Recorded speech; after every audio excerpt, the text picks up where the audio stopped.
Anthony, kind of your thoughts on that finals match. It was a little bit closer probably than you would have wanted. Yeah, it's true. I mean, at the college level, you can separate yourself, but you can also have really tight matches with anybody. The wrestling level is pretty high, so he's a guy that does like a lot of big moves and throws and stuff like that.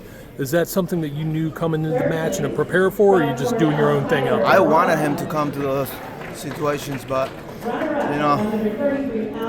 I really have something in my heart that I want to share, and I want to take this opportunity to share that. A year ago in this tournament, I broke my ankle and sprained 2 ligaments.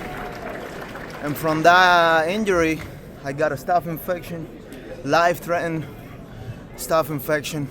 I was at the hospital for a while.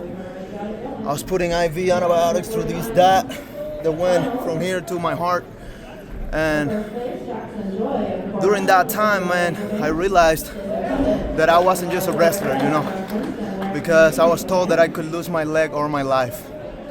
And, at that moment, I was just desperate, and I started praying. I got closer to God. And, a year later, I come to this tournament again, a weight class down, and I win it.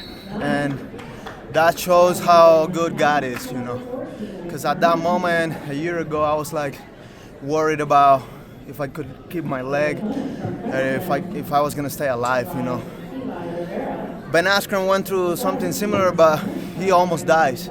Like, he was super serious. My infection could have, if it went to my bone, there was no other option other than cut the leg off. And, I just want to say that my identity is not in wrestling.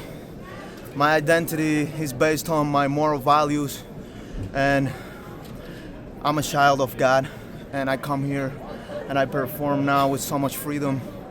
And I want, all the athletes out there to experience what I'm experiencing, because I don't value myself anymore for the wins and the losses. I just want to come out here and glorify God with my performance and the way I treat people and the way I do everything. And I'm not perfect.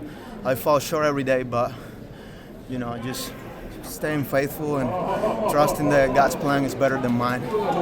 That's something that I really wanted to share. If you have any other questions, go ahead and ask. That's a great story, great perspective. Yeah. The one question I did want to ask you is there was a lot of discussion around your weight class. Like you said, you were up a weight class last year. Do you feel like 141 is your best weight class? And how are you fitting into that weight this year? I'm feeling good. Coach Dresser and the rest of the staff have come with they have been testing different strategies, and we're trying to find the best way for me to make 141 and feel ready to go. I still think that at 149 pounds, I'm gonna be super powerful and strong, but I'm a team player, and Iowa State to win a national title, and I feel like I fit best at 141 to help the team accomplish that goal. But after after my college career, I'm gonna start being a little selfish, because I want to represent USA at the Olympics at 65 kilos, and I'm gonna bring the heat. I want to go for it, because that's my dream. I was born in Cuba, and I didn't know. I never heard anything about folk style wrestling. My goals have always been to be an Olympic champ, so that's what we're going for.